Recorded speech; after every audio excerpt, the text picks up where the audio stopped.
tanggal 9 dan juga tanggal 10.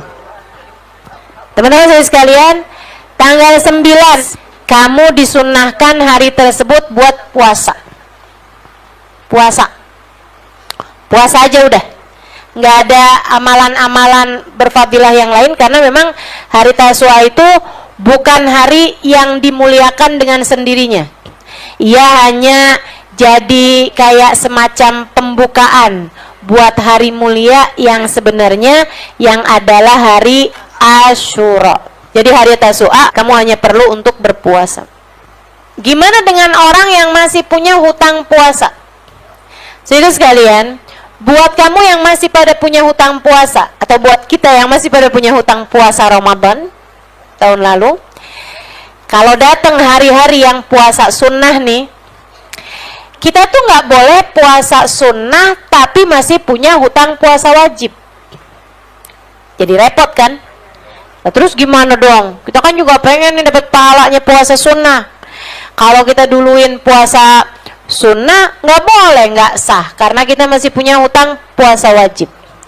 Sementara kalau mau hutang, bayarin dulu hutang puasa wajibnya, belum memungkinkan juga misalnya. Nah, ini Imam Nawawi dalam kitabnya, Imam Nawawi dalam salah satu kitabnya menceritakan dan disampaikan, berpendapat dan disampaikan pendapat Imam Nawawi ini dalam kitab I'anatul Talibin ala Syarhi Fathul Mu'in di bab tentang puasa. Beliau mengatakan, Imam Nawawi, bahwa kalau ada seseorang memiliki hutang puasa wajib dan dia sengaja menjatuhkannya atau melaksanakannya pada hari-hari di mana disunahkan pada hari tersebut untuk berpuasa, seperti misalnya dia sengaja menjatuhkan hutang puasa wajibnya, entah itu puasa wajib Ramadan, puasa wajib disebabkan karena haji, kan ada tuh haji yang jadi berhutang puasa thalathatin fil haji wa sabatin idza rajatum, 3 hari puasa di haji, di sininya melaksanakan 7 hari puasa. Nah, itu kalau seperti itu gitu. Atau hutang puasa nadar misalnya gitu ya, dia nadar puasa kan wajib dibayar tuh. Nah, kalau seperti itu masalahnya, maka dia menjatuhkannya pada hari Senin atau Kemis misalnya, yang memang disunahkan puasa dong pada hari Senin dan Kemis. Kata Imam Nawawi, dia mendapatkan pahala keduanya. Maksudnya hutang puasanya terbayarkan dan dia pun mendapatkan fadilah atau mendapatkan pahala puasa sunnah jika dia keduanya. Jadi kalau dia niatnya berarti niat puasa wajib dan juga niat puasa sunnah, maka dia dapat tuh dua-duanya, kata beliau. Termasuk juga sholat. Kalau sholat, cuman masalahnya kalau sholat tuh mesti yang dua-duanya sunnah. Yang satu sunnahnya muakkad, sunnah karena memang sunnah secara menyendiri gitu ya, sunnah mustaqilah istilahnya. Yang satu lagi sholat sunnah yang karena mustaqilah, yang tidak menyendiri, itu bisa digabungin. Kayak misalnya pagi hari kamu sholat duha tuh sholat yang menyendiri. Kalau kamu niatkan sekaligus sholat sunnah taubat, atau kamu mau bepergian sekaligus kamu niatkan sholat sunnah safar, nah itu 2 rakaat tuh bisa tuh niatnya sekalian. Usolli sunnat duha wa sunnatis safar wa sunnatit taubah rakaataini lillahi ta'ala. Yang penting dua-duanya sama-sama sunnah. Tapi kalau yang 2 rakaat itu wajib sholat fardu subuh yang kesiangan, usolli fardu subhi wa sunnati duha wa sunnati taubah wa sunnati safar rakaataini lillahi ta'ala, yang ngaco itu. Sehingga sekalian saya muliakan, kembali kepada puasa kayak gitu tuh. Jadi niatnya gimana nih kan? Nah, kalau puasa nih bisa wajib apa sunnah. Kalau sholat dua-duanya sunnah tuh bisa. Yang satu mustaqilah, yang satu ghair mustaqilah. Nah, yang puasa nih nanti niatnya gini nih. Hari Kamis ya, nawaitu sauma ghadin an qada'i fardi syahri Ramadan wa an sunnati yaumil khamis wa tasu'a lillahi ta'ala. Gitu. Berarti jadi gabung 3 tuh. Niat fardu qada, niat qada puasa, qada Ramadan, sama niat puasa Kemis, sama niat puasa Tasu'a, sama niat puasa bulan Muharram. Karena sebaik-baik puasa sesudah Ramadan adalah puasa bulan Muharram. Tuh, enak tuh. Ustazah kalau kagak hafal bahasa Arabnya gimana? Ada bahasa Indonesia aja. Ya Allah, saya niat puasa besok buat qada puasa Ramadan saya, sama juga niat puasa hari Kemis, sama juga niat puasa hari Tasu'a, sama juga niat puasa bulan Muharram. Lillahi ta'ala. Kenapa?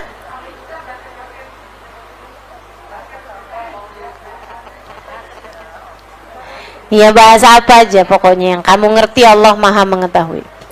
Kemudian yang besoknya, nah baru nih, namanya hari Asyura, hari mulia, hari Allah memberikan banyak karunia kepada para nabi-nabinya. Ini sih kalau saya liatin sih ya, konsep hari kasih sayang tuh sebenarnya hari Asyura. Hari kasih sayang tuh hari Asyura. Hari Allah banyak memberikan hadiah-hadiah kepada para nabi-nabinya Allah Subhanahu wa ta'ala pada hari tersebut gitu. Allah hari menyelamatkan Nabi Yunus, hari Allah menyelamatkan Nabi Nuh, hari Allah menyelamatkan Nabi Ayub, hari Allah menyelamatkan Nabi Daud, hari Allah menyelamatkan Nabi Musa. Hari penting-penting banyak Allah Subhanahu wa ta'ala karuniakan kepada para nabi-nabinya tepat pada tanggal 10 Muharram atau hari Asyura. Maka hari penting nih besok nih Asyura nih ya. Atau tentu saja tanggal Asyura itu dari kata asyara, artinya adalah 10. Jatuhnya tanggal 10 Muharram. Ngapain aja tuh? Ada amalan-amalannya itu terbagi 3. Ada amalan yang jatuh perintahnya itu perintah sunnah yang muakkadah, jangan sampai kamu tinggalkan. Karena kalau ditinggalkan rugi banget dah pokoknya. Ada hadisnya dan sahih hadisnya, Nabi Muhammad pun senantiasa melaksanakannya. Ada amalan yang begitu.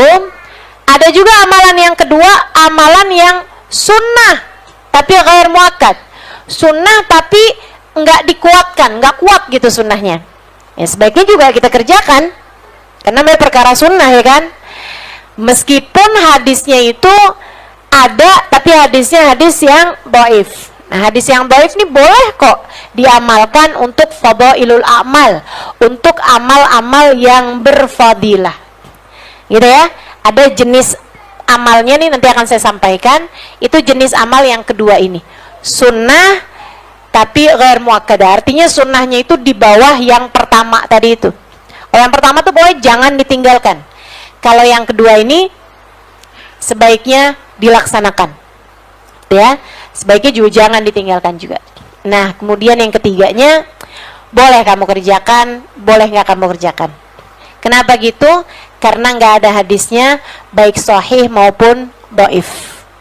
Tapi karena ada ulama yang bilang, ya kerjain aja, atau nggak juga nggak apa-apa juga. Gitu. Kita akan bahas. Amalan jenis pertama yang jangan sampai kamu tinggalkan pada hari Asyura itu hanya ada 2 jenis amal. Masahafi, sesuatu yang sahih hadisnya tentang hari Asyura itu ada 2 amalan. Yang pertama puasa. Hadisnya sahih. Inna sam yawm Asyura yukaffir dunub sanah.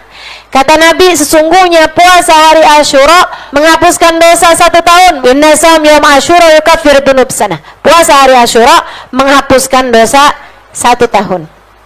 Jadi jangan tinggal puasanya. Teman-teman sekalian, kabarnya bahkan seperti yang saya baca dalam kitab I'anatul Talibin, syarahnya Fathul Mu'in di bab tentang puasa.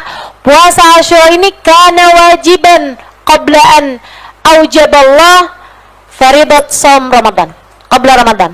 Dulu puasa Asyura ini hukumnya wajib sebelum diwajibkannya puasa pada bulan Ramadan. Nah, sesudah Allah wajibkan puasa bulan Ramadan, puasa-puasa yang sebelumnya sunnah, sebelumnya wajib, Allah Subhanahu wa taala ganti hukumnya, dinasakh, diganti sama Allah Subhanahu wa taala hukumnya menjadi berhukum puasa sunnah. Karenanya puasa hari Asyura ini adalah salah satu jenis puasa yang tidak pernah ditinggalkan Nabi Muhammad sallallahu alaihi wasallam ba'dal Islam. Sesudah Islam itu Allah Subhanahu wa taala selalu tuh memerintahkan Nabi buat puasa Asyura, karenanya Nabi Muhammad nggak pernah tinggal puasa hari Asyura.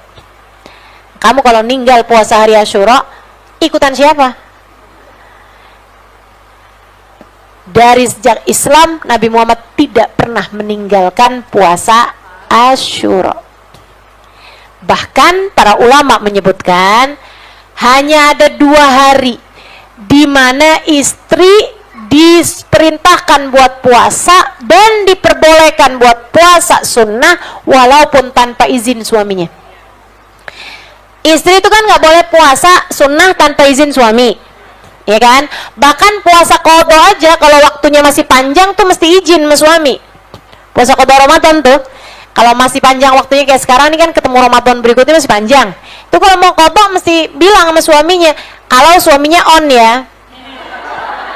Maksud saya kalau suaminya itu ada di kota gitu kan, tinggal bareng. Nah kalau suaminya lagi jadi TKL di luar negeri, Saudi Arabia, nggak juga kamu kalau setiap kali mau puasa kamu bilang sama suami.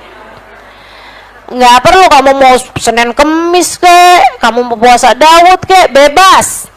Karena yang dimaksudkan dengan kenapa istri harus izin untuk puasa sunnah pada suaminya adalah karena Allah nggak mau puasamu yang adalah untuk menjadikanmu dekat dengan Allah Subhanahu wa taala akhirnya menjadi hak suami berkurang atas dirimu. Itu maksudnya. Nah, teman-teman sekalian, puasa yang diperbolehkan istri untuk puasa bahkan tanpa izin suaminya ada 2 hari aja, yaitu hari Arafah kemarin tanggal 9 Dzulhijjah sama tanggal 10 yaitu hari Asyura 10 Muharram ini ya. Tasuanya enggak.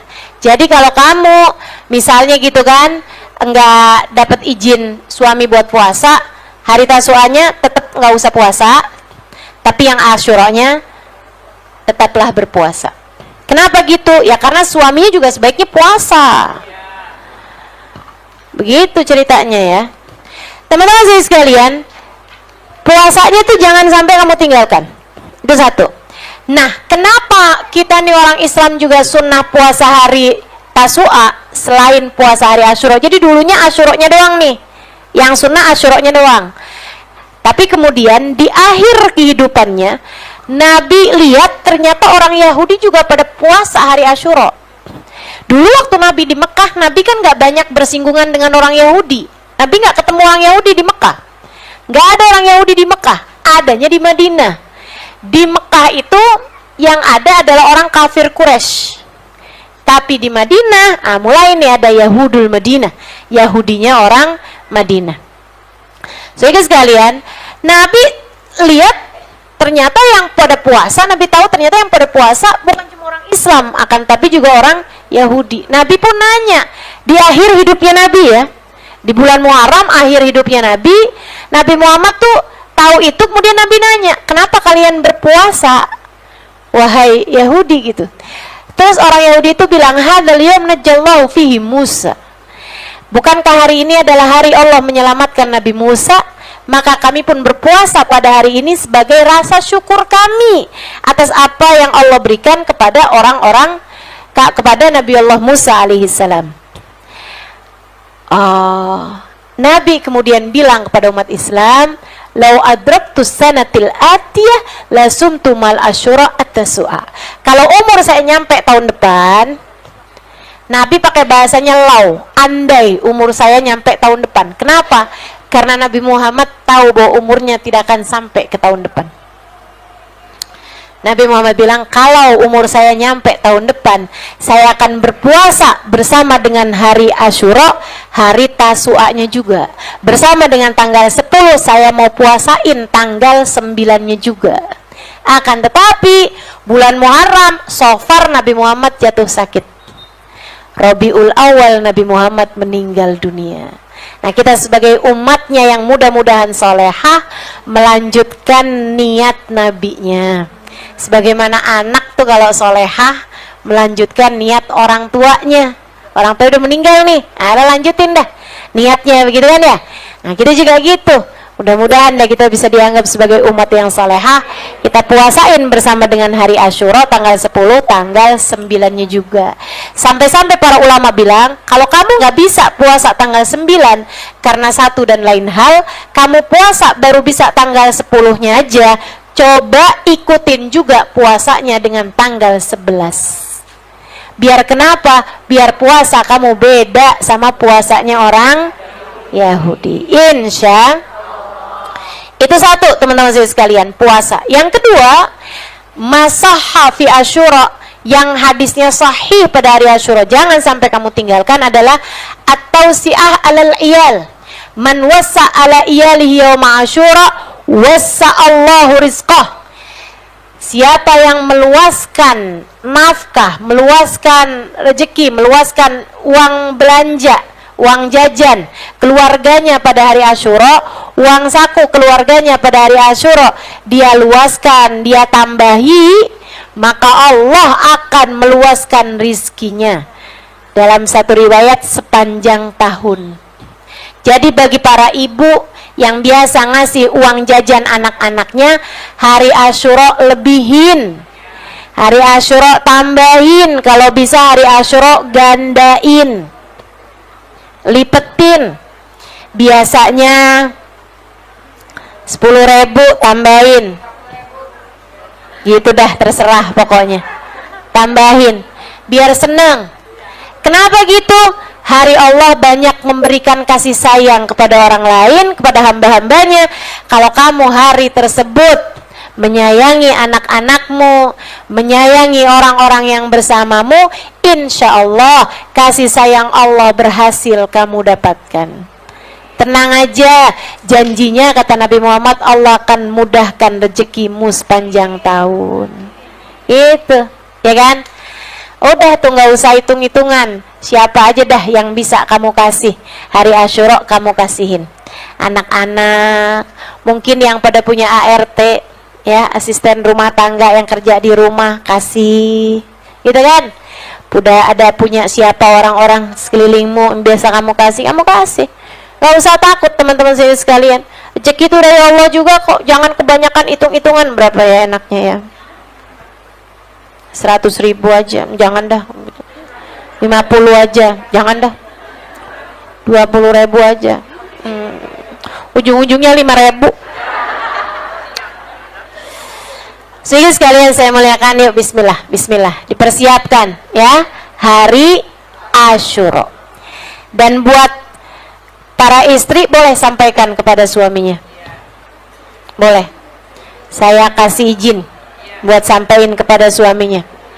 Tuh enaknya punya ustazah gitu tuh.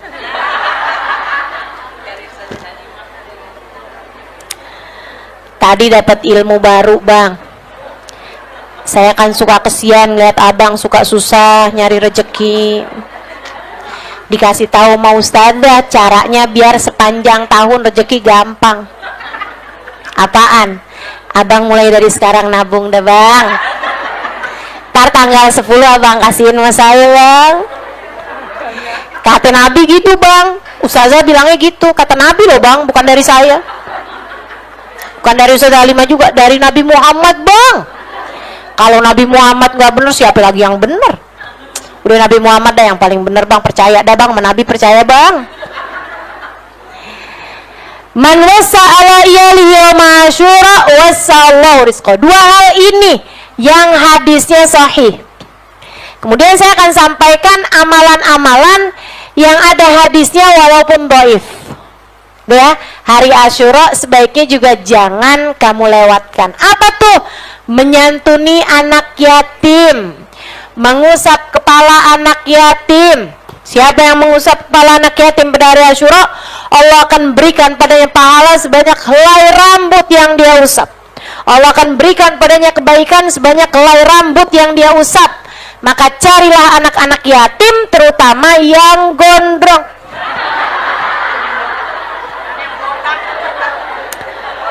Lah ya kan hadisnya gitu.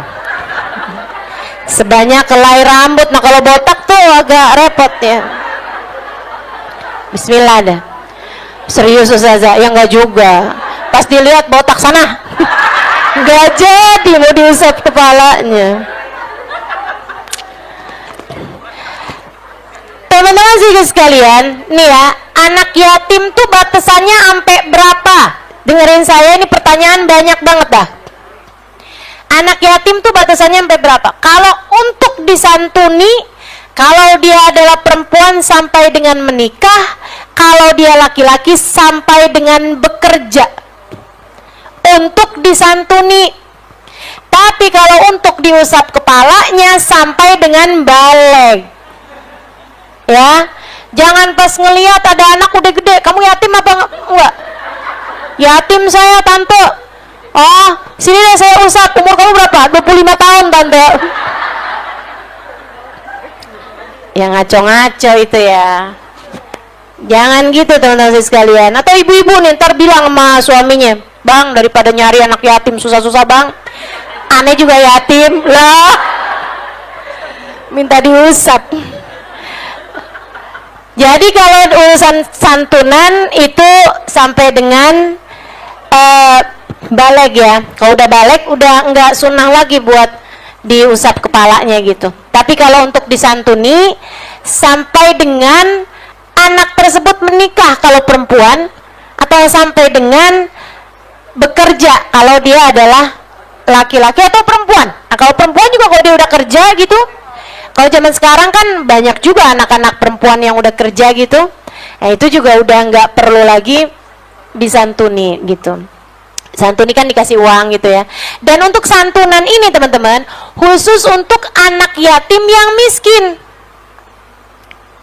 Khusus untuk anak yatim yang miskin. Kalau untuk disantuni yang membutuhkan gitu, kalau dia dapat warisan banyak, bahkan dia lebih kaya daripada kamu, ntar kamu santunin kasih uang 100.000 gitu kan, dia uang jajannya aja 200.000 tiap hari.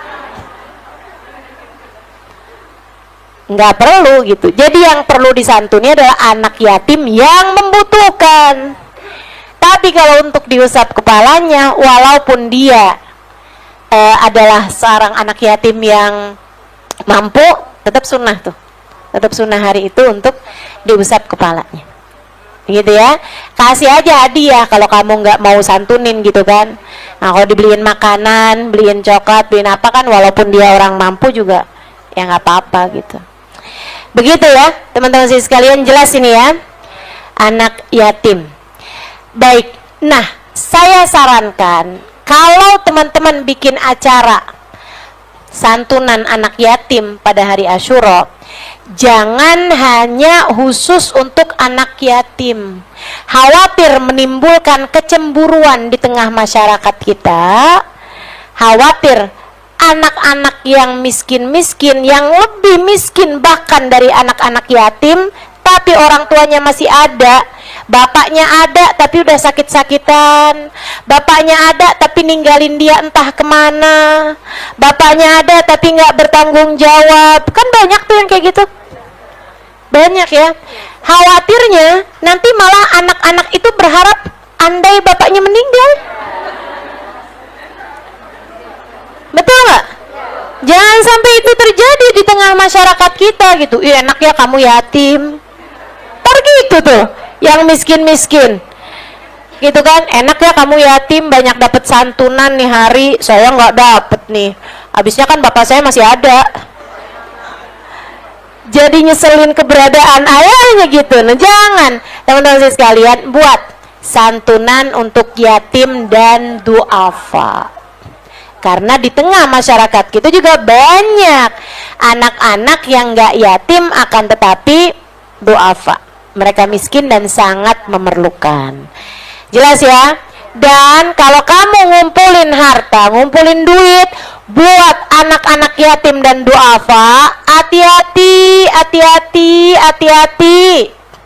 Jangan dipakai buat acara duitnya. Jangan dipakai buat ngasih ustazahnya yang isi acaranya. Hati-hati, hati-hati. Kalau bahasanya santunan yatim dan du'afa, maka itu menjadi hak mereka yang yatim dan du'afa, tidak diperkenankan dipakai untuk urusan yang lain. Apalagi kalau dipakai buat iuran panitia, buat makan-makannya panitia. Hati-hati, jangan sampai kamu pikir kamu sudah beribadah, ternyata kamu sebenarnya sedang makan harta anak yatim. A'udzubillahi minasyaitonirrajim. Alladzina ya'kuluna amwalal yatama dzulman innama ya'kuluna fi butunihim nara wa sayaslawna sa'ira. Sesungguhnya orang-orang yang makan harta anak yatim secara zalim, dia sama saja kayak memakan api di dalam perutnya, dan kelak dia akan masuk ke dalam api neraka yang berkobar-kobar. Na'udzubillah min dzalik. Hati-hati, hati-hati teman-teman saya sekalian. Terus gimana dong Ustazah? Kita kan mau bikin acara santunan anak yatim dan du'afa, pakai ada acaranya gitu kan. Ya kamu minta sumbangannya sama orang-orang. Kalau memang kamu merasa seperti itu, yang jelas aja kita mau bikin acara nih buat anak yatim dan du'afa, acaranya santunan. Ini duitnya nanti dipakai buat acaranya juga nih. Jelas, mesti jelas. Itu namanya hibah bisyarat teman-teman. Orang ngasihnya kan pakai persyaratan buat apa. Nah itu harus jelas gitu. Kalau memang kamu seperti itu, atau lebih baik santunannya buat yatim dan du'afa aja, panitianya aja yang kumpul-kumpulin duit buat bikin acaranya. Atau kalau kamu nggak mampu buat bikin acaranya dari uang yang selain daripada uang santunan tersebut, teman-teman saya sekalian, nggak usah bikin acara, langsung aja duitnya dibagi-bagiin. Ya kan ya? Ini biar kita nih lebih hati-hati sama urusan duit teman-teman. Saya sampaikan ini nih biar kita semuanya lebih hati-hati dalam urusan uang. Oke baik, santunan anak yatim, apalagi yang disunahkan hari itu? Jengukin orang sakit, apalagi yang disunahkan hari itu? Berziarah atau berkunjung kepada orang-orang saleh, untuk kamu mendapatkan doa-doa dari para guru, dari orang-orang soleh gitu ya. Itu juga bagus tuh. Pokoknya ini intinya adalah inti kasih sayang. Intinya adalah hari kasih sayang. Kamu saling menyayangi biar dapat rahmatnya Allah. Kamu datangi orang-orang soleh, kamu minta doa dari mereka gitu kan. Nah kemudian lagi bersedekah, banyakin sedekah. Nah apa yang saya sebutkan ini teman-teman saya sekalian, sebenarnya adalah memang sesuatu hal yang baik untuk kamu lakukan kapanpun waktunya. Makanya biar kata nggak ada hadisnya, itu emang bagus aja kamu kerjakan kapanpun waktunya gitu. Andai nggak ada hadisnya, apalagi ini ada hadisnya meskipun doif. Jadi silahkan dikerjakan. Kemudian yang terakhir, amalan-amalan yang kamu kerjain boleh, enggak juga nggak apa-apa juga gitu. Karena memang tidak ada hadisnya secara sahih ataupun doif. Apa itu? Kalau teman-teman dengar hari Asyura sunnah potong kuku, ya lihat-lihat aja kuku kamu panjang apa enggak. Dan lihat-lihat juga hari Asyuranya jatuhnya hari apa. Ya, nah kebetulannya hari ini Asyuranya jatuhnya hari Jumat, sehingga hari Jumat itu memang hari yang sunnah buat potong kuku. Bagus aja, silakan potong kuku. Nah kalau hari Asyuranya jatuhnya hari Selasa, sebaiknya jangan potong kuku, karena memang nggak bagus potong kuku pada hari Selasa gitu ya. Kemudian yang kedua lagi, kalau kamu dengar hari Asyura itu kamu sunnahnya mandi, saya yakin sih ibu-ibu biar kata hari apa juga pasti mandi ya Bu ya. Ya udah mandi mandi aja gitu. Itu yang kedua. Kemudian yang ketiganya, kalau ibu-ibu dengar hari Asyura sunnah buat pakai celak mata. Nih Bu, saya bilangin, kalau kamu puasa hari Asyura, makruh hukumnya pakai celak mata. Makruh hukumnya pakai celak mata sedang kamu dalam keadaan berpuasa. Jadi kalau kamu mau juga pakai celak mata hari Asyura, teman-teman saya sekalian, pakailah sebelum adzan subuh. Sahur tuh pakai dah celak mata. Bismillah, insya Allah. Apalagi kalau kamu pakai celak matanya celak mata ismit, itu sunnah. Nabi Muhammad pakai celak mata kok gitu. Dan Nabi Muhammad pakai celak matanya celak mata namanya ismit. Warnanya agak kemerahan kayak merah bata gitu ya. Itu yang biasa dipakai baginda kita Nabi besar Muhammad sallallahu alaihi wasallam. Jadi kalau kamu mau pakai, sekali lagi sebelum subuh atau di waktu malam gitu ya. Baik, itu adalah hal-hal yang insya Allah akan kita kerjakan. Oh ya, tambahan lagi, ada yang masuk dalam yang ada hadisnya meskipun nggak sahih ya, meskipun hadisnya dhaif, itu adalah membaca ayat kursi 360 kali, diawali dengan membaca Bismillahirrahmanirrahim setiap awalnya. Untuk setiap ayat kursinya juga membaca Al-Ikhlas, surat Qul Huwallahu Ahad kalau bisa sampai dengan 1000 kali. Nah, itu pada hari Asyura itu juga merupakan suatu hal yang baik untuk dilakukan. Oh iya, ada lagi juga zikiran hasbunallahu wa ni'mal wakil wa ni'man nasir sebanyak 70 kali, diiringi juga dengan doanya. Hari Asyura hari yang paling enak banget buat kita dapat semua karunia-karunianya Allah SWT, gitu ya. Jangan lupa santunin anak yatim pada hari Asyura, sedekah kepada orang miskin pada hari Asyura, kemudian nambahin uang jajan bagi para orang tua kepada anak-anaknya, gitu kan ya. Kemudian lagi puasa, kemudian baca zikiran hasbunallah wa ni'mal wakil, ni'mal maula wa ni'man nasir, dan juga lanjutkan dengan baca doanya. Ada doanya tuh, ada ketulis, tinggal baca aja. Kalau mau tambahan zikir apa Ustazah? Boleh tuh baca ayat kursi sebanyak 360 kali. Kalau yang kemarin belum baca tanggal 1, itu boleh juga dibaca tanggal 10 atau hari Asyura. 360 kali ayat kursi, diawali masing-masing dengan baca Bismillahirrahmanirrahim, gitu ya. Insyaallah mudah-mudahan semuanya bisa diamalkan, dan mudah-mudahan kita semuanya meraih apa yang Allah Subhanahu wa taala janjikan pada hari Asyura, berupa ampunan, berupa rahmat, berupa kasih sayang, berupa kesembuhan, berupa rezeki, berupa kemudahan hidup, berupa terangkatnya semua kesedihan dalam hati, berupa terangkatnya sebuah musibah-musibah dalam kehidupan kita. Assalamualaikum warahmatullahi wabarakatuh. Alhamdulillah, wassalatu wassalamu ala Rasulillah Muhammad ibn Abdillah wa ala alihi wa sahbihi wa man walah. Subhanaka la ilma lana illa ma 'allamtana innaka antal alimul hakim. Rabbi shrah li sadri wa yassir li amri wahlul 'uqdatan min lisani yafqahu qawli, amma ba'du. Bismillahirrahmanirrahim. Hari Asyura juga hari Allah ngasih, adik-adik saudariku sekalian, hari Allah Subhanahu wa taala mengeluarkan Nabi Yunus dari dalam perut ikan. Nabi Yunus nih kesian bener, ninggalin kaumnya. Sebenarnya bukan niat ninggalin sih, cuman didakwahin bertahun-tahun kagak ada yang beriman satupun, padahal baik-baik, tetangganya baik. Kalau Nabi Yunus lewat nih pada senyum, Yunus apa kabar, gitu kan. Yunus kemana, mau belanja gitu. Itu pada nawarin berbaik-baik orang-orangnya. Nabi Yunus sakit dijengukin, tapi Nabi Yunus ngajakin beriman, pada nggak mau. Kalau Nabi Yunus ngomong pada senyum-senyum, tapi nggak ada yang pada mau beriman. Nah, ini kan nyebelin ya.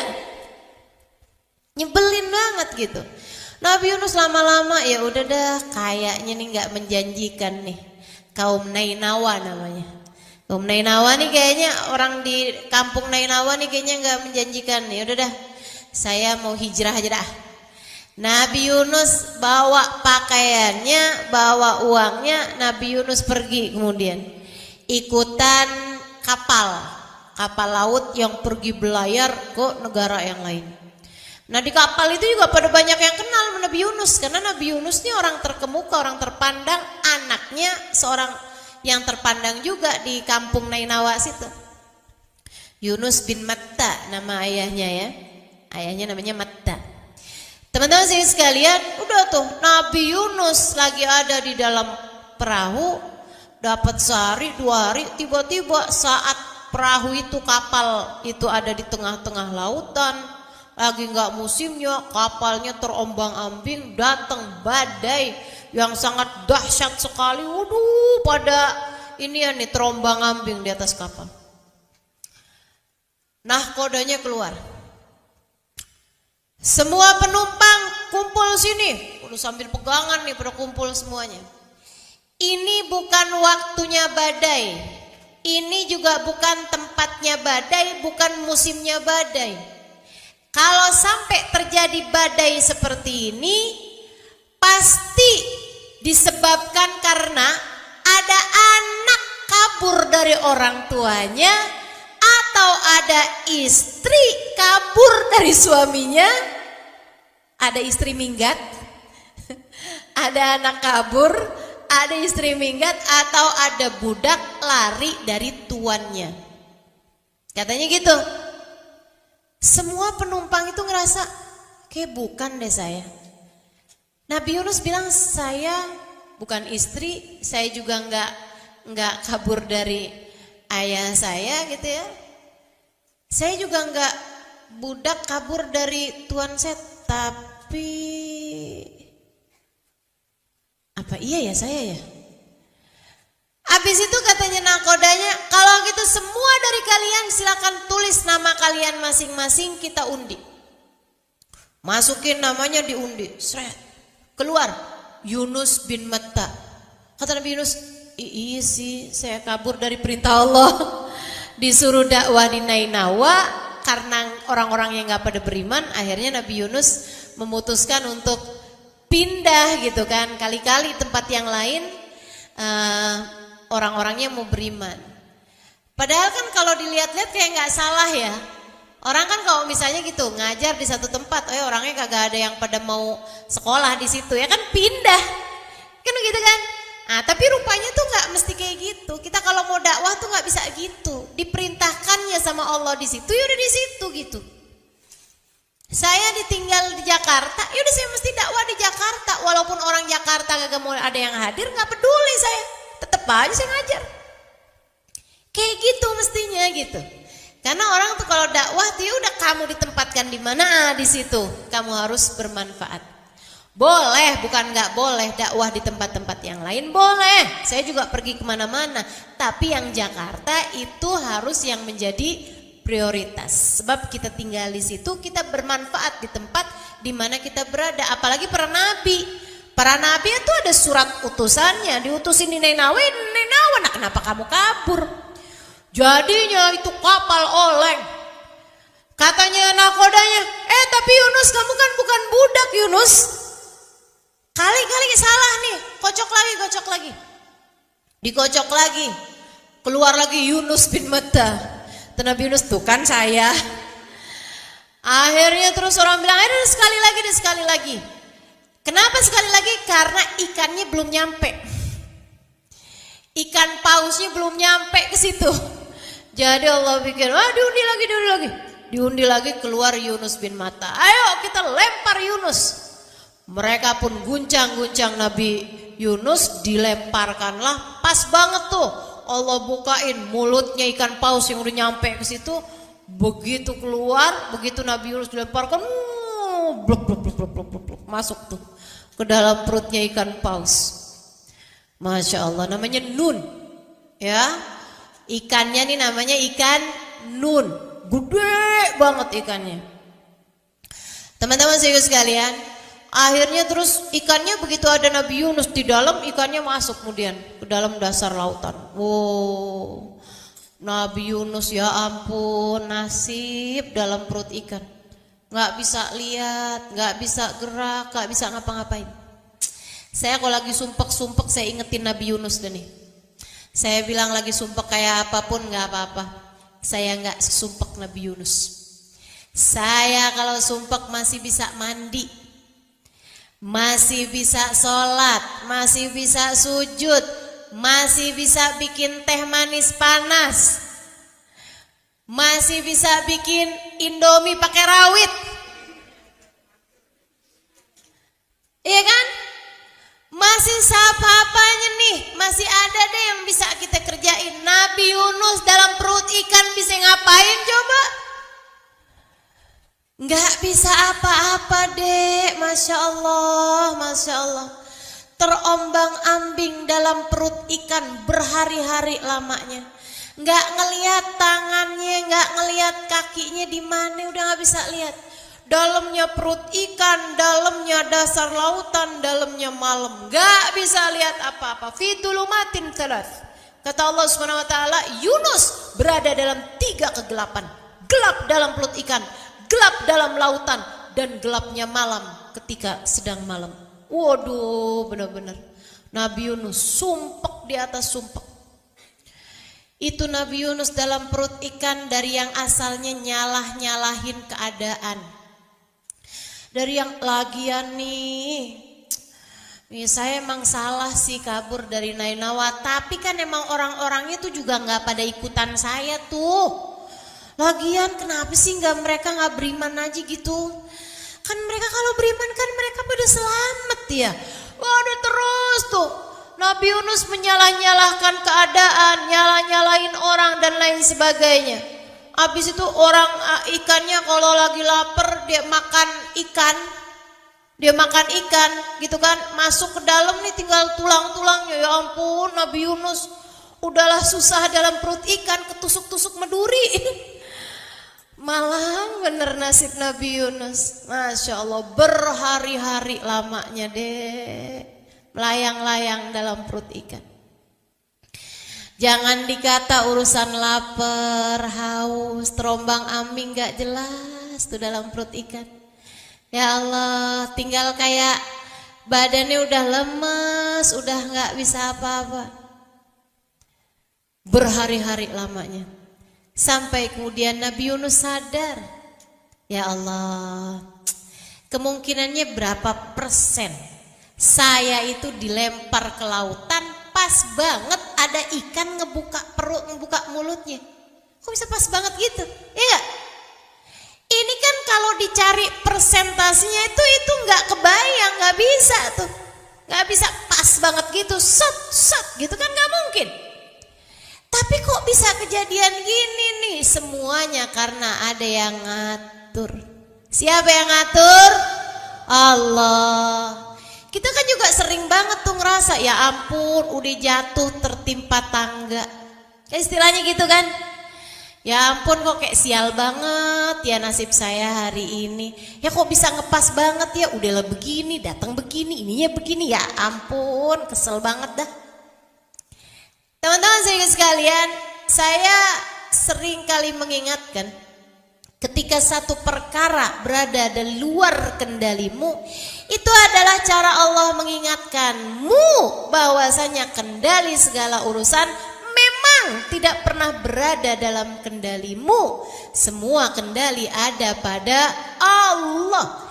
Yang ngatur hidup kita nih dek, bukan kita sendiri dek, Allah.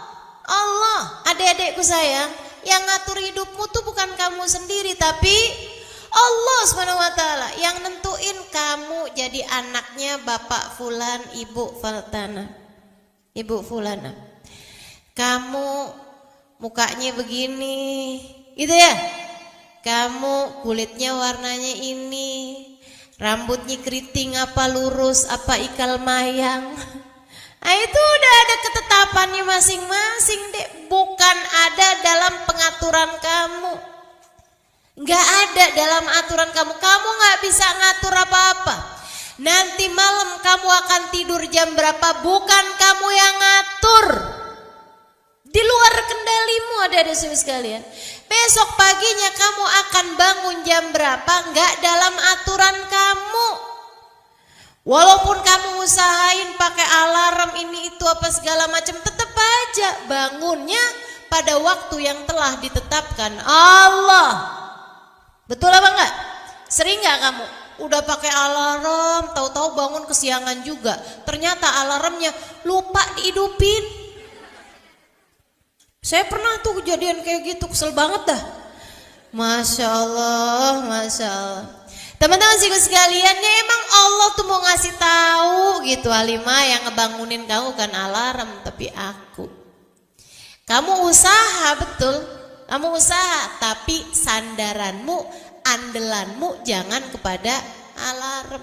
Karena semua urusan andelannya ada pada Allah. Kendali urusan tersebut, remote-nya adanya sama Allah. Remote-nya segala urusan itu nggak ada dipegang sama orang, nggak ada ceritanya saya pegang remote-nya langit, nggak ada. Yang pegang kendali remote-nya alam semesta ini yang pegang Allah. Bahkan hatimu yang pegang Allah kok kendalinya. Jadi teman-teman saudaraku sekalian, ini Nabi Yunus begitu menyadari hal tersebut, Nabi Yunus bilang, la ilaha illa anta. Tidak ada yang ngatur hidup saya kecuali Engkau. Tidak ada pengendali dalam hidup saya selain Engkau ya Allah. Subhanaka, maha agung Engkau, maha mulia Engkau, maha segala-galanya Engkau ya Allah. Inni kuntu minadh-dhalimin. Emang saya yang salah. Kenapa saya ditugaskan di Nainawi, ternyata saya malah pindah, malah minggat, malah kabur. Saya meninggalkan negara tersebut tanpa beristikharah, tanpa minta apa yang menjadi keputusanmu ya Allah. Teman-teman sekalian, Nabi Yunus pun berulang-ulang mengucapkan kata tersebut. La ilaha illa anta subhanaka inni kuntu minadh dhalimin. La ilaha illa anta subhanaka inni kuntu minadh dhalimin. Terutama dengan hatinya. Ya Allah, maha suci Engkau ya Allah. Maha agung Engkau ya Allah. Saya yang salah ya Allah. Emang saya enggak benar ya Allah. Saya nih Allah yang banyak dosanya ya Allah. Saya ya Allah yang salah ya Allah. Saya seharusnya enggak nyalahin siapapun, karena sebenarnya sayalah yang salah. Subhanallah, zikirannya Nabi Musa ini kedengeran sampai malaikat-malaikatnya Allah di atas langit sana. Katanya para malaikat gini, suaranya kedengeran kencang bener, familiar, kita apal nih manis suara. Tapi orangnya kita liatin kagak ada ya. Di bumi mana dia nih? Sautun ma'ruf fi makanin majhul, kata para malaikat. Ini ada suara kita kenal, familiar banget suaranya. Akan tetapi fi makanin majhul, tempatnya di mana kita nggak tahu. Allah bilang, innahu sautu abdi Yunus fi batnil hut. Sesungguhnya ini adalah suara hambaku Yunus dari dalam perut ikan. Pada tanggal 10 Muharram, sesudah dalam satu riwayat 6 bulan, dalam satu riwayat 40 hari, dalam satu riwayat 16 hari Nabi Yunus dalam perut ikan. Dek, mestinya mati ya enggak? Orang gak makan, gak minum, gak apa-apa itu dalam perut ikan, mati tuh mestinya. Mestinya tuh perut ikan tuh jadi kuburannya Nabi Yunus, sekalian mati di situ. Tapi Allah emang berkehendak lain. Kenapa Allah berkehendak lain? Karena suara zikirannya Nabi Yunus dan kepasrahannya kepada Allah serta pengakuannya bahwa beliau telah berbuat dosa. Pengakuan dosa, pengakuan salah, ini yang punya nilai di mata Allah. Allah sampai bilang laula annahu minal musabbihin la labitha fi batnil hut ila yaumi yub'atsun. Andai ada Yunus tuh enggak zikir tuh, andai Yunus tuh enggak baca la ilaha illa anta subhanaka inni kuntu minadh dhalimin, hatinya enggak bergemuruh dengan zikir yang seperti itu, la labitha fi batnil hut ila yaumi yub'atsun. Aku akan biarkan dia di dalam perut ikan sampai hari kebangkitan. Artinya tuh perutnya ikan itu bakalan jadi kuburnya Nabi Allah Yunus. Karena beliau berzikir Allah selamatkan. Tanggal 10 Muharram Allah bikin perut ikannya mules. Mual. Nah ya kan kalau nggak mulus nggak muntah ya kan. Nggak mual nggak muntah gitu. Mual setengah mati. Waduh, mual banget nih. Jadinya nih ikannya nih mulai bergerak. Asalnya nggak gerak-gerak tuh, di dalam aja tuh. Nyari makanannya juga di dalam aja tuh, di dasar lautan tuh. Jadi kalau ada ikan lewat dia tinggal buka aja mulutnya. Gitu. Gitu aja tuh terus ikannya tuh. Nah yang sekarang nih ikannya perutnya mules. Ikannya jadinya nyari daratan. Waduh, mulai dia lewat aja nih lautannya goyang. Karena kan gede banget badannya. Dia lewat terus tuh, dia pesisirin tuh sampai nyampe ke daratan, dia buka mulutnya, dia pun muntah, kemudian keluarlah Yunus sampai terdampar di daratan. Nggak punya tenaga teman-teman, nggak punya tenaga, lemes, setengah mati. Ya ampun, tinggal nyawanya doang nih. Ya Allah, pingsan beberapa waktu. Sampai kemudian Allah Subhanahu wa taala, Allah tuh kalau mau ngasih kehidupan 6 orang pasti dikasih rezekinya. Ini buat ibu-ibu terutamanya nih. Ibu-ibu yang hadir dengerin saya nih. Jangan pernah was-was ragu-ragu urusan rezeki. Kalau kamu emang mesti hidup, rezekimu bakalan sampai padamu. Tenang, bisa jadi kamu nggak tahu alamat rezekimu. Rezekimu yang tahu alamatmu. Nggak bakalan salah kirim, malaikat Mikail tuh nggak bakalan salah kirim. Sama malaikat Israel nggak akan pernah salah cabut nyawa, gitu ya. Jangan ada tuh yang bilang, yang sakit bininya, kok yang mati lakinya, jangan-jangan keliru nih malaikatnya. Nggak ada ceritanya. Nggak ada ceritanya malaikat Israel keliru nyabut nyawa. Sama halnya malaikat Mikail nggak bakalan keliru bagi-bagi rezeki, teman-teman. Nggak ada ceritanya. Jadi nggak usah khawatir. Ini nih saya bikin toko, sebelah bikin toko lagi nih, sama juga jualannya sama saya. Dia ngerebut rezeki saya. Saya pergi ke Mbah Dukun nih, biar bikin tokonya dia nggak laku. Enggak gitu caranya. Kita sebagai orang beriman tahu yang ngasih rezeki Allah Subhanahu wa taala. Malaikat nggak bakalan keliru bagi-bagi nama kita rezeki. Wahum la yufarritun, kata Allah. Malaikat tuh nggak ada yang keliru. Jadi nih kalau karena Nabi Yunus ini mesti hidup, teman-teman sekalian, Allah kasih rezekinya berupa apa? Melon. Rezekinya Nabi Yunus waktu itu berupa melon. Sama Allah tuh pohon melon tuh, kan pohon melon ngerambat tuh. Dirambatin buahnya dibikin sama Allah pas banget di depan mulutnya Nabi Yunus. Karena kalau Nabi Yunus mesti gerak gak bisa juga. Jadi Nabi Yunus kan lemes banget, Allah kasih rezekinya tuh pas depan matanya. Teman-teman sekalian, sama Allah buahnya digedein sampai nyentuh mulutnya Nabi Yunus. Nabi Yunus pas sadar dari pingsannya, apaan sini? Depan di mulutnya banget. Buahnya tuh udah nyampe ke mulutnya. Mulai tuh dimakan Nabi Yunus tuh buah yaktin namanya. Sejenis melon ya. Sejenis buah melon gitu. Dimakan. Udah bagus banget Allah kasihnya melon. Nggak cabai rawit gitu kan, kepedesan. Buah yang lain kan keras-keras. Kalau ini kan emang buahnya nggak keras gitu kan. Dari luarnya juga emang nggak keras. Itu dimakan sama Nabi Yunus sampai habis tuh buah. Nabi Yunus bisa duduk, bisa makan sisanya.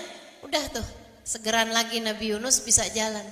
Habis itu ketemu sama orang, nanya, Pak, maaf numpang tanya, ini daerah apa nih? Oh ini daerah Nainawi. Lah, kabur dari situ nyampe ke situ juga. Ini daerah Nainawa katanya. Ya Allah, kampungnya balik lagi ke Nainawa. Ya udah deh, berdakwah lagi Nabi Yunus sampai orang-orang pada beriman. Nah, poinnya adik-adik, teman-teman saudaraku sekalian saya muliakan, hidup itu jangan jauh-jauh dari Allah, sang pengendali kehidupan. Ingat-ingat nih, nasihat abah saya pernah ngasih nasihat sama saya, nak, hidup ini yang paling penting adalah nasib. Dalam hidup nih yang paling penting adalah nasib. Nasib itu semuanya ada dalam kendali Allah. Kalau kamu kepengen nasib kamu bagus dalam hidup, jangan pernah tinggal Allah. Jangan mau jauh dari Allah, jangan mau ninggalin Allah. Nah ini tuh Allah keluarkan Nabi Yunus dari dalam perut ikan tuh pada hari 10 Muharram atau hari Asyura. Maka nih yang ngerasa lagi sumpek, lagi susah, lagi gak enak hati, lagi aduh kayaknya terluka batinku, merana jiwaku, galau hatiku, gitu ya. Yang kayak lagi bolak-balik nih, gue perlu healing nih, bolak-balik tinggal healing mulu ya. Ini teman-teman saudaraku sekalian, silahkan untuk semakin mendekat kepada Allah Subhanahu wa taala dengan selalu bergantung kepadanya. Deketin Allah bukan hanya pada hari Asyura, tapi memang hari Asyura hari yang paling enak banget buat kita dapat semua karunia-karunianya Allah Subhanahu wa taala. Gitu ya. Jangan lupa santunin anak yatim pada hari Asyura, sedekah kepada orang miskin pada hari Asyura, kemudian nambahin uang jajan bagi para orang tua kepada anak-anaknya, gitu kan ya. Kemudian lagi puasa, kemudian baca zikiran hasbunallah wa ni'mal wakil, ni'mal maula wa ni'man nasir, dan juga lanjutkan dengan baca doanya. Ada doanya tuh, ada ketulis, tinggal baca aja. Kalau mau tambahan zikir apa Ustazah? Boleh tuh baca ayat kursi sebanyak 360 kali. Kalau yang kemarin belum baca tanggal 1, itu boleh juga dibaca tanggal 10 atau hari Asyura.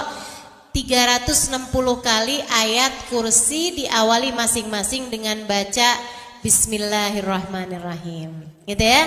Insyaallah mudah-mudahan semuanya bisa diamalkan, dan mudah-mudahan kita semuanya meraih apa yang Allah Subhanahu wa taala janjikan pada hari Asyura, berupa ampunan, berupa rahmat, berupa kasih sayang, berupa kesembuhan, berupa rezeki, berupa kemudahan hidup, berupa terangkatnya semua kesedihan dalam hati, berupa terangkatnya sebuah musibah-musibah dalam kehidupan kita. Mudah-mudahan Allah kabulkan kita dan menjadikan salah satu di antara mereka yang meraih itu semua. Ala hadhihi niyyah bi kulli niyatin salihah jami'ah syamilah ila hadratin nabi. Al-Fatihah. Assalamualaikum warahmatullahi wabarakatuh. Alhamdulillah. Wassalatu wassalamu ala Rasulillah Muhammad ibn Abdillah wa ala alihi wa sahbihi wa man walah. Subhanaka la ilma lana illa ma 'allamtana innaka antal alimul hakim. Rabbi shrah li sadri wa yassir li amri wahlul 'uqdatan min lisani yafqahu qawli. Amma ba'du. Alhamdulillah, ibu-ibu sekalian saya muliakan, hadiah indah di mana Allah mengizinkan kepada kita untuk menghadapnya. Bukan main. Siapa kita ini sampai diizinkan Allah untuk bolak-balik menghadap kepada Allah Subhanahu wa taala dalam salat-salat kita. Saya pernah dengar dari para guru-guru kami, guru-guru saya, mereka mengatakan di saat orang sholat, di saat kamu sholat, di saat saya sholat, bukan hanya karena saya mau sholat, kamu mau sholat, akan tetapi karena kamu dianggap mulia di mata Allah, sehingga Allah izinkan dirimu untuk menghadap padanya. Ketika saya sholat, bukan hanya karena saya mau sholat, akan tetapi karena saya punya nilai di mata Allah, sehingga Allah izinkan kepada saya untuk menghadap padanya. Sebaliknya, ketika kamu tidak mau sholat, bukan hanya karena kamu tidak mau sholat, akan tetapi karena kamu sudah jatuh dalam pandangan Allah, terhina dalam pandangan Allah, sehingga Allah tidak lagi mengizinkan kepadamu untuk menghadap kepadanya. Ketika seseorang tidak sholat, bukan hanya karena dia tidak mau sholat, akan tetapi karena ia sudah tidak lagi bernilai di mata Allah, sehingga Allah tidak izinkan dia untuk menghadap padanya. Teman-teman, saudariku sekalian yang saya muliakan, kalau bicara tentang sholat nih teman-teman, ada 4 tingkatan, ada 4 kelas. Untuk kamu melihat sholatmu sudah ada di kelas yang mana. Kalau saya boleh bilang kelas teratasnya nih kelas bisnis, oke lah ya. Kelas bawahnya lagi kelas atasnya kelas eksklusif ya, kelas eksekutif. Terus bawahnya lagi kelas bisnis, bawahnya lagi kelas, tapi ada 4 kelas, bawahnya lagi kelas gerbong. Nggak naik dalam kereta nih ya. Kelas yang paling bawah kita bahas nih, kelas gerbong nih. Kayaknya naik di atasnya nih ya, gerbongnya. Teman-teman sekalian, orang yang di saat mengerjakan sholat, dia kerjakan juga, tapi merasanya sebagai beban. Ya ampun, udah maghrib aja, baru juga asar. Ya ampun, males banget dah. Ini nggak ada rusuh nih. Kita kan lagi jalan-jalan nih. Kita kan lagi belanja nih di Tanah Abang. Itu jamaah aja gimana sholatnya? Nah ini orang-orang yang menganggap sholatnya sebagai beban. Malas kalau disuruh sholat, terutamanya subuh. Terutamanya sholat subuh. Ini Allah ceritakan orang-orang yang seperti ini adalah kelompoknya orang munafik. Naudzubillah. Alladzina idza qamu ila sholati qamu kusala. Orang-orang yang kalau disuruh sholat bangun juga sih, tapi malas banget. Setan nih nemenin dia, kayak naroin batu di atas kepalanya, bikin dia berat mau ngerjain sholat. Kalau lagi tidur, ngipas-ngipasin matanya, bobo aja lagi, 5 menit lagi, 5 menit lagi, bangun-bangun udah siang. Pernah terjadi padamu?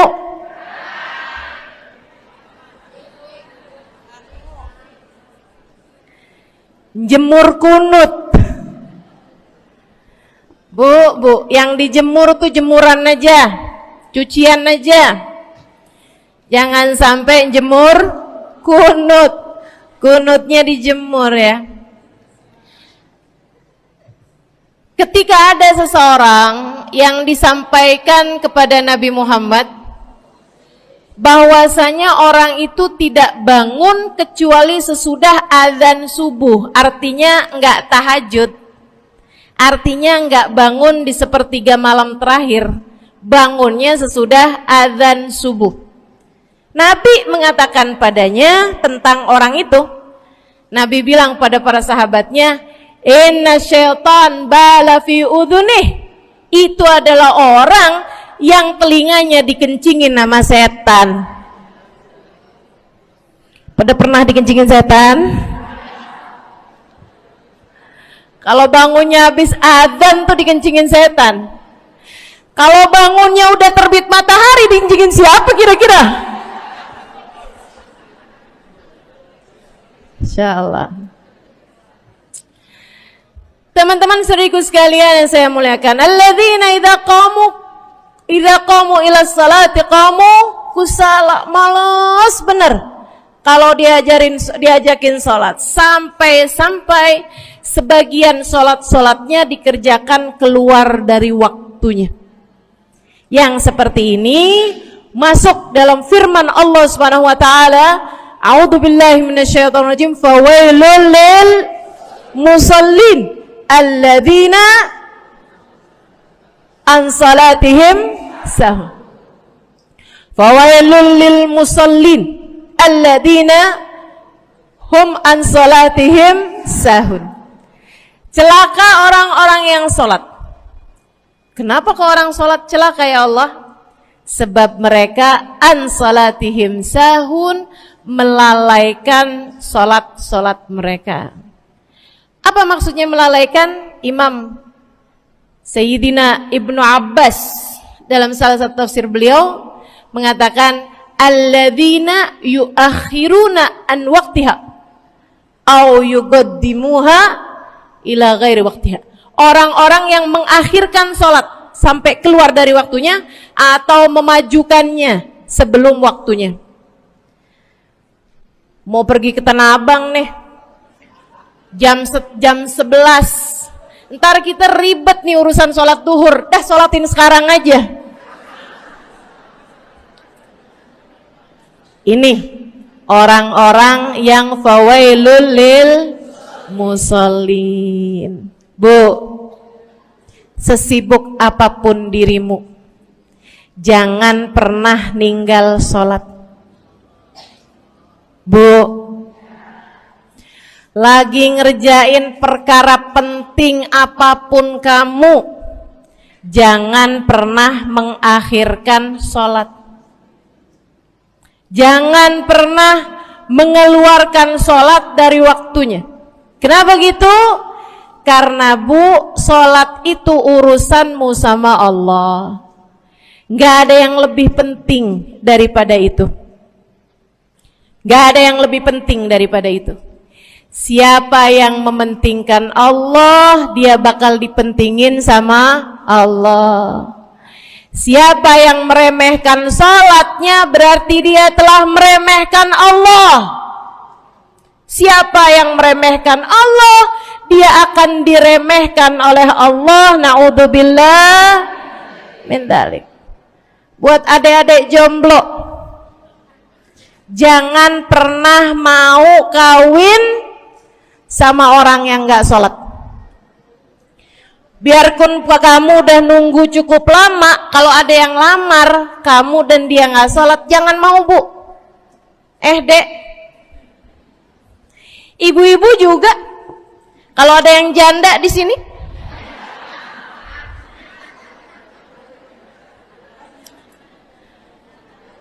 terus ada yang ngelamar kamu, walaupun di garasinya ada kijang,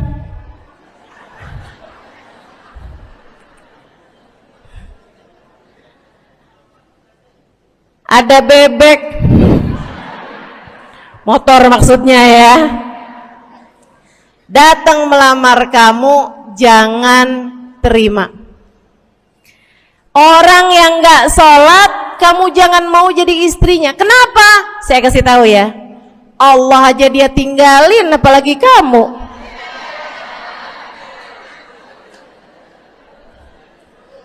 Allah aja dia tinggalin. Siapa yang tidak berguna baginya peringatan Allah, maka tidak akan berguna baginya peringatan dari siapapun. Tapi dia mencintai saya, Ustazah. Dia mencintai saya cinta mati katanya. Sekarang tar tungguin setahun 2 tahun, cintanya hilang, tinggal matinya. Tapi dia mencintai saya luar biasa Ustazah. Dia tak sanggup hidup tanpa saya. Itu namanya cinta monyet. Tungguin 2 tahun, cintanya hilang, tinggal.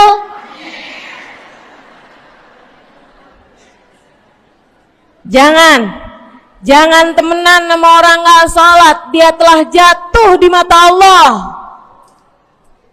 Maka kita pun belajar buat jadi orang-orang yang terus mendaki, terus meraih rahmatnya Allah, terus belajar buat jadi salah satu orang yang dipandang dengan rahmat oleh Allah Subhanahu wa taala. Salah satunya dengan cara kita memuliakan sholat, kita menjaga sholat. Jagain sholatnya, jangan masuk kelompok orang yang tadi itu sholatnya menjadi beban. Ini kelompok paling bawah nih. Naik ke kelas ekonomi. Tadi begitu ya? Kelas ekonomi, orang-orang yang sholatnya menjadi sebuah kewajiban. Dikerjain, dia tahu itu wajib, dia nggak akan tinggalin. Tapi sama halnya dengan kewajiban-kewajiban yang lain. Kita nih kalau mikirnya kewajiban, Bu, kalau nggak diwajibin lagi seneng, betul nggak? Masih ada kayak beratnya gitu ngerjain sholat. Orang yang sholatnya dianggap sebagai kewajiban, kayak anak-anak sekolah tuh, wajib pakai seragam, wajib ngerjain PR.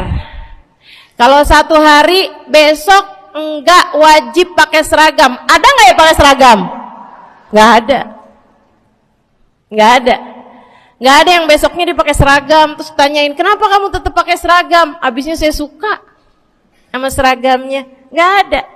Karena mereka menganggap pakai seragamnya adalah kewajiban. Sekolahnya sebagai kewajiban. Jadi giliran besok libur anak-anak, hore gitu. Ada orang-orang yang sholatnya dianggap sebagai kewajiban. Nggak ada yang nambah kalau kewajiban tuh. Sholat sunnah boro-boro, sholat wajib aja kalau bisa dibikin sesingkat mungkin akan dilaksanakan dengan cara yang sesingkat-singkatnya.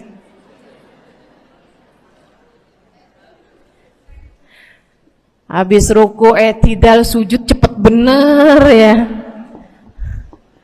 Malaikat raqib sama malaikat atid nih udah tahu aja kalau dia sholat.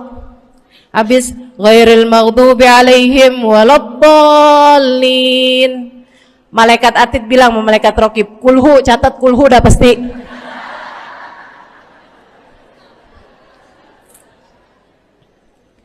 Kulhu aja nggak kelar-kelar. Teman-teman saudariku sekalian yang saya muliakan, sholatnya dianggap sebagai sebuah kewajiban, nggak nambah dengan sunnah, namanya wajib. Kita naik lagi insyaallah, sholatnya kita naikkan dari yang kewajiban, kita naik menjadi kelas bisnis, sholatnya sebagai sebuah kebutuhan. Mudah-mudahan nih ibu-ibu, teman-teman semuanya yang sedang menyimak kajian pada hari ini, saya doakan, karena saya berharap saya pun juga didoakan agar menjadi salah satu orang yang sudah berada dalam tingkatan ini. Sholat kita tahu adalah kebutuhan kita. Sama kayak kebutuhan makan, Bu. Ibu kenyang nggak kalau makan nasi doang 2 piring? Kenyang. Siapa yang bilang nggak kenyang? Kalau kamu makan nasi doang sepiring, kenyang apa nggak kenyang? Kenyang. Akan tetapi pasti ibu-ibu mau nambah dah. Nambah apaan? Lauk. Nambah lauknya. Ada ikan asin, ada sayur asem. Langsung pada lapar nih. Ada sambal. Masya Allah, ada tempe goreng. Udah Ibu ya, tetangga lewat kagak nyadar. Masya Allah. Teman-teman sekalian, kita nambah, bahkan udah kenyang pun kita masih cari lagi tambahan. Makanan apa nih yang bisa kita makan? Karena kita tahu makan adalah sebuah kebutuhan kita. Kita perlu sama makan. Kita butuh sama makan. Maka demikian pula dengan orang-orang yang sholatnya sudah dia tahu adalah sebagai sebuah kebutuhan. Cukup sih duhur 4 rakaat, dia nambah. Ada qobliyahnya, ada ba'diyahnya. Jam-jam 9 pagi nggak ada sholat wajib sih, tapi pengen ngemil, ya Bu ya, dengan cara kerjain sholat duha. Malam-malam abisnya isya, ampun mau tidur, ingat katanya Nabi, pesannya kepada Sayyidina Abu Hurairah, wasani habibi, kata Abu Hurairah, an utir qabla an anam. Kekasih saya Nabi besar Muhammad, kata Abu Hurairah, kasih pesan pada saya untuk jangan tidur sebelum sholat witir. Jadi habis kelar sholat isya langsung sambung sama witirnya. Dia tahu sholatnya adalah sebagai sebuah kebutuhan.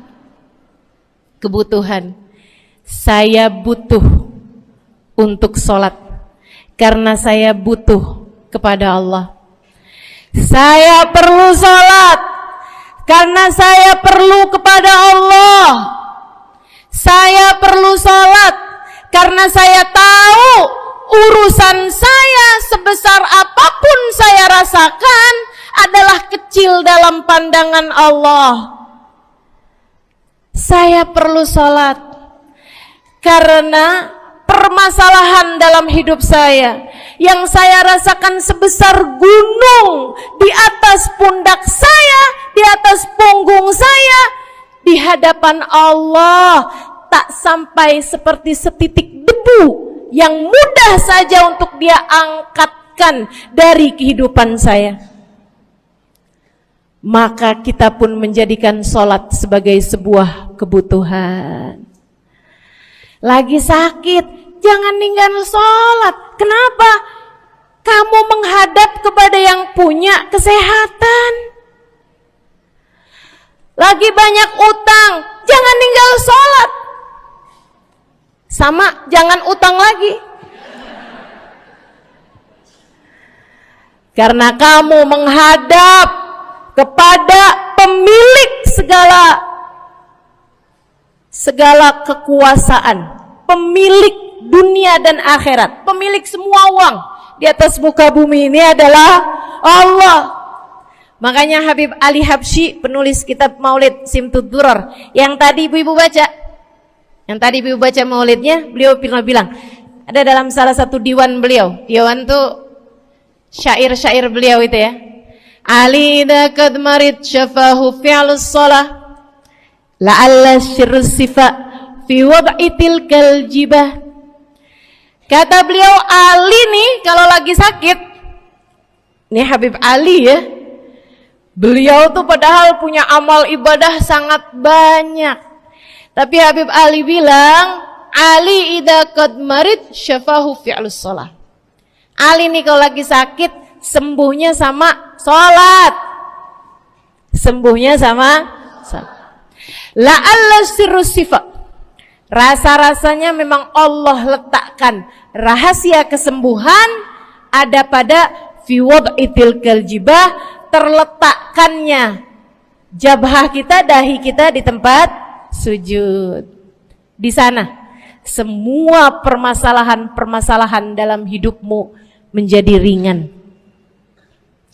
Saat kamu meletakkan dahimu di tempat sujud, kamu berbisik lirih kepada Allah, akan tetapi suaramu didengar sama yang punya arsy. Akan tetapi suara bisikanmu didengar segenap malaikat-malaikat yang ada di atas langit.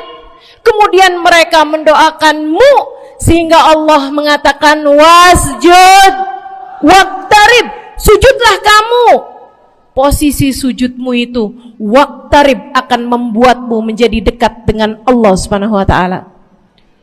Sujudlah dan mendekatlah kepadaku, kata Allah. Agrab ma yakunul 'abd min rabbih fahuwa sajid, kata Nabi Muhammad. Fa'akthiru fihi du'a faqamin an yustajabulah. Tempat terdekat seorang hamba dengan Tuhannya adalah saat dia sedang sujud. Maka perbanyaklah doa dalam sujudmu, kata Nabi Muhammad. Doamu sangat mungkin diijabah oleh Allah. Apalagi kalau doanya kamu haturkan di sepertiga malam yang terakhir. Saat-saat di mana kebanyakan manusia di sekelilingmu yang lalai berada dalam tidurnya, berada dalam alam mimpinya. Para ulama tuh sampai bilang, Bu, dari kehususannya sepertiga malam yang terakhir, orang yang ngerjain maksiat aja sepertiga malam yang terakhir tuh tidur. Ibu gak pernah tahu orang-orang pulang diskotik jam berapa?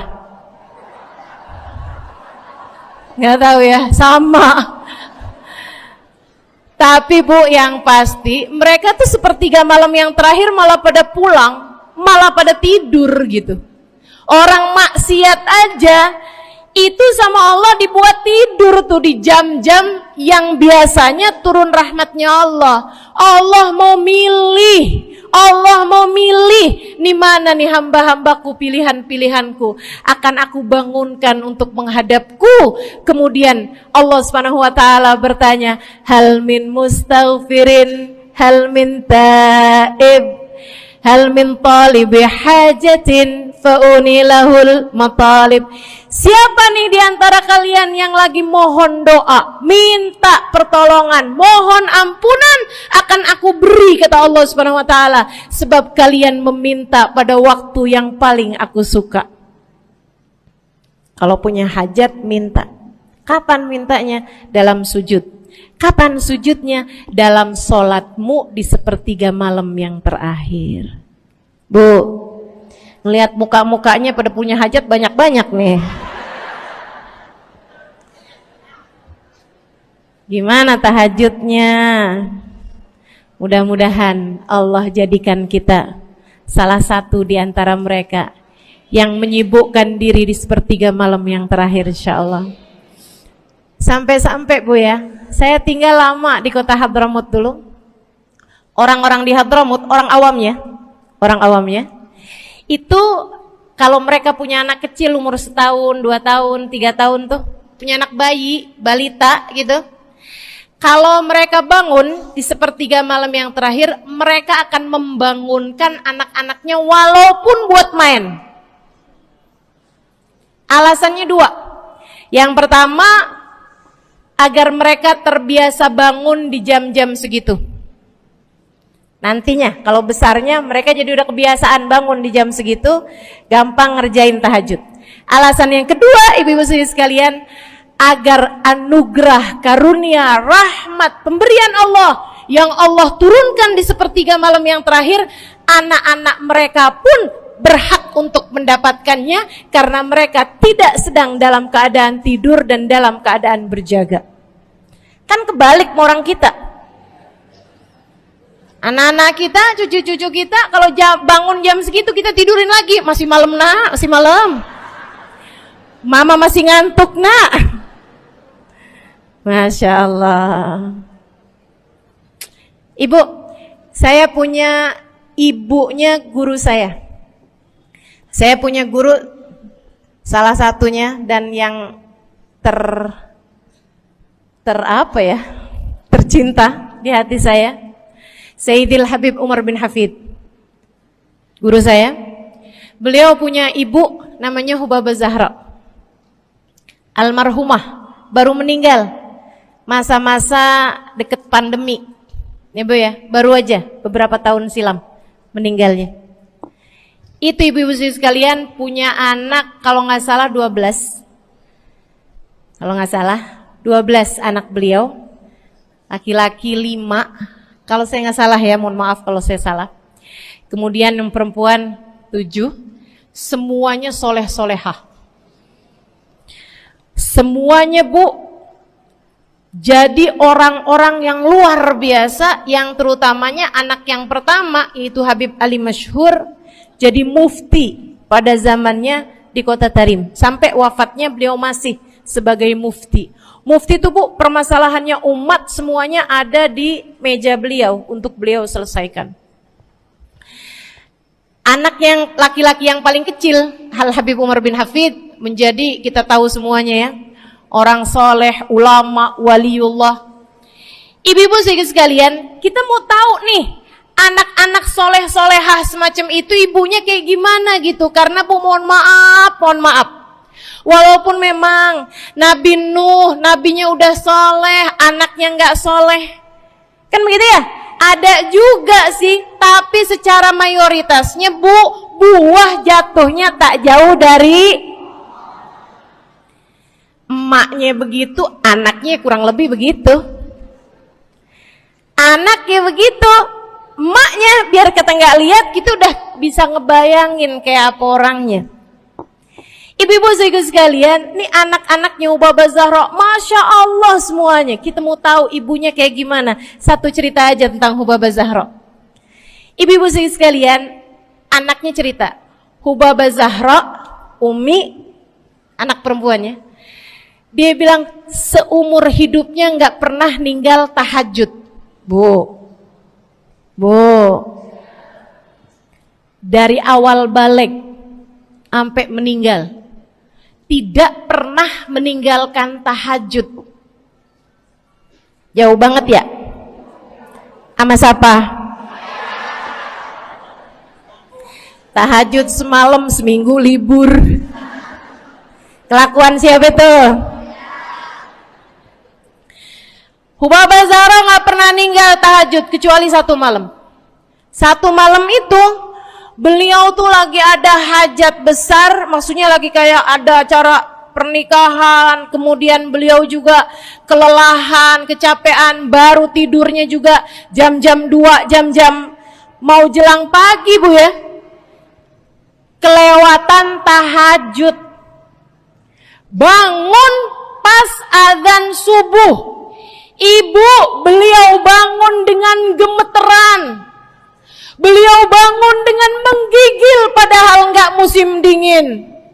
Beliau bangun, azan, innalillahi wa inna ilaihi rajiun. Azan,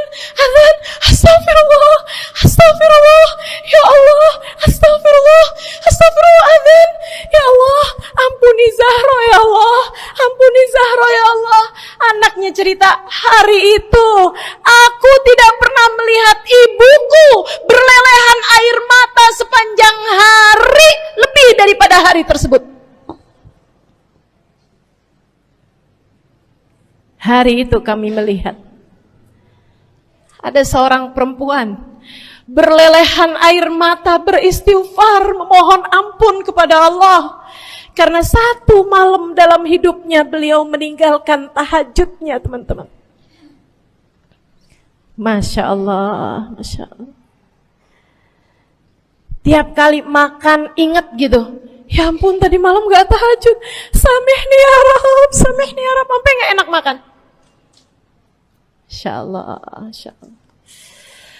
Mudah-mudahan Allah jadikan keagungan sholat ada dalam hati kita. Sholat kita jadi kebutuhan. Insya naik tingkat eksekutif, teman-teman. Tadi saya ulangin lagi dah, karena ibu-ibu kan suka rada lupaan. Kelas yang paling bawah, kelas apa tadi? Gerbong. Menjadikan sholatnya sebagai beban. Kelas berikutnya menjadikan sholat sebagai kewajiban. Naik lagi menjadikan sholat sebagai kebutuhan. Tingkat terakhirnya ada hamba-hamba tercinta di sisi Allah yang menjadikan sholat mereka sebagai sebuah hiburan dalam hidupnya, hobi dalam hidupnya. Diawali, dicontohkan oleh baginda kita Nabi besar Muhammad. yang mengatakan dalam hadis sahihnya wa ju'ilat qurratu aini fis shalah wa ju'ilat qurratu aini fis shalah, dijadikan, kata Nabi Muhammad, Allah telah dijadikan li untukku qurrat aini, kesenanganku dalam kehidupan, kebahagiaanku ada pada, hobiku ada pada as-shalah, salat. Nabi itu orang yang kesenangan beliau, hobi beliau adalah salat. Kana idza faza'ahu amrun aladha ila shalah. Kata para sahabat meriwayatkan, Nabi kalau lagi dengar kabar-kabar yang gak enak, segera menuju kepada sholat.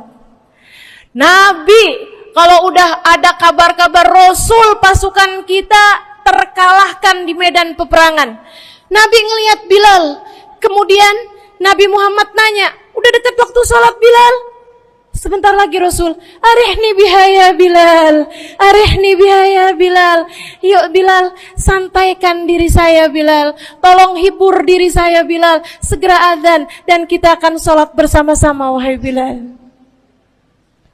Kesenangan beliau, hobi beliau dalam sholat, dalam hidup adalah sholat.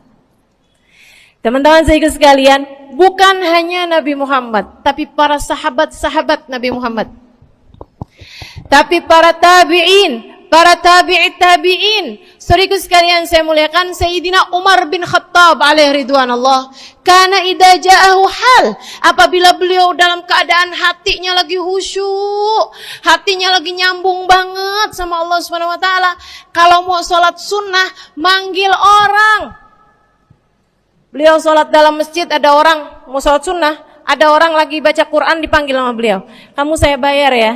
Kamu duduk sebelah sini saya nih, baca Qur'annya deketan saya sini, kamu saya bayar. Buat apaan wahai Sayyidina Umar? Buat negur saya, ngingetin saya lagi sholat nih. Oh, gak usah dibayar Tuan. Yaudah kalau gitu kamu duduknya sebelah sini ya. Tugas saya apa Tuan? Kalau kamu lihat saya sholat berdirinya kelamaan, ingetin saya buat ruku. Kalau kamu lihat ruku saya kelamaan gak bangun-bangun, ingetin saya buat bangun. Kalau kamu lihat sujud saya kelamaan, ingetin saya buat duduk. Karena saya sekarang ini kalau lagi berdiri baca Al-Quran, lupa buat ruku. Dari nikmatnya bacaan Quran beliau. Baik Tuan, sholat, baca Fatihah, habis itu baca Quran, surat Al-Quran, dapat selesai satu, kok masih enak. Baca lagi, masih enak lagi, baca lagi. Yang sebelah beneran nih gak ruku-ruku. Beliau berdiri kemudian bilang, Tuan ruku. Gak kedengeran. Beliau berdiri deketin telinganya, Tuan ruku. Belum kedengeran juga. Ruku. Allahu Akbar. Sayyidina Umar bin Khattab. Tabi'in, Sayyidina Ali Zainal Abidin pernah lagi sholat, rumahnya kebakaran teman-teman. Sholat sunnah di waktu malam, rumahnya kebakaran. Orang-orang pada teriak-teriak, Tuan harik, nar, ya ibn binti Rasulillah, wahai anak dari cucunya Nabi Muhammad. Tuan, ada api di sekitarmu. Tuan, kebakaran. Tuan, kebakaran. Allahu Akbar. Sami Allahu liman hamidah, enggak lihat apa-apa. Habis selesai sholat baru lihat, kebakaran nih rupanya. Orang-orang pada bilang, kami sudah mengingatkanmu Tuan. Apa jawab beliau? Al-hadni an-narul kubro. Di depan saya ada api yang jauh lebih besar, api neraka. Saya enggak lihat api sekecil ini. Masya Allah. Saudaraku sekalian yang saya muliakan, para ulama Allah Subhanahu wa taala. Terakhir saya mau ceritakan Sayyidil Habib Abu Bakar As-Sakran, penulis Wirid Sakran. Kalau teman-teman pernah tahu, beliau saudaraku sekalian saya muliakan dapat julukan As-Sakran, orang yang mabuk. Karena mabuk kepada Allah Subhanahu wa taala. Beliau pernah satu waktu kena penyakit di punggungnya. Beliau kemudian Tanya sama dokter, kata dokter, wah ini nih penyakit mesti diangkat, mesti dioperasi. Ya udah dah, operasiin saya. Disuguhin 1 gelas khamr di waktu yang telah ditetapkan untuk jadi waktu operasi. Apa ini? Khamr, minuman keras. Zaman itu belum ada obat bius. Dia bilang, ini buat apa? Khamr ini tuan, minuman keras, ya, agar engkau nggak sadar. Jadi enak gitu kita ngoperasinya. Dia bilang, saya mau dengan kesehatan saya kepengen ngerjain taat kepada Allah, saya nggak mau. Saya dapetin kesehatan saya dengan cara mengerjakan yang diharamkan Allah, yaitu minuman keras. Saya nggak perlu ini. Waduh, kalau gitu nggak bisa dioperasi tuan. Kenapa soalnya? Ya nanti kan kesakitan, nanti susah operasinya gitu. Oh gampang. Kalau kalian pengen bikin saya nggak sadar, nggak perlu minuman keras. Terus gimana? Operasikan kalau saya sedang sholat. Maka mulailah dokter-dokter udah pada siap. Beliau lagi sholat sunnah ya bu ya, Allahu Akbar gitu. Mulai dokter buka baju belakangnya, mulai bu digunting kulitnya, digergaji tulangnya. Beliau bu mukanya meringis saja enggak. Beliau ruku, dokternya ikutan nungging. Beliau sujud, dokternya ikutan menunduk juga. Beliau sholat nikmat banget. Sampai beliau selesai dari sholat, beliau nanya sama dokter-dokternya, kenapa nggak nurut tadi tuh waktu saya sholat mestinya operasi. Kata dokter, udah selesai bib dari tadi. Masya Allah. Radiyallahu ta'ala anhum wardahum. Ini bukan kelas-kelas kita. Saya cuma ceritain aja sama ibu-ibu. Bukan berarti ibu-ibu nanti pas waktu sakit bilang sama dokter-dokter nggak usah dibius. Beda hati bu, beda hati. Ibu ya, beda iman, beda semuanya kita sama mereka. Yang pasti, makanya saya kan yang ini nggak doa nih. Pas yang kebutuhan tuh baru saya doa.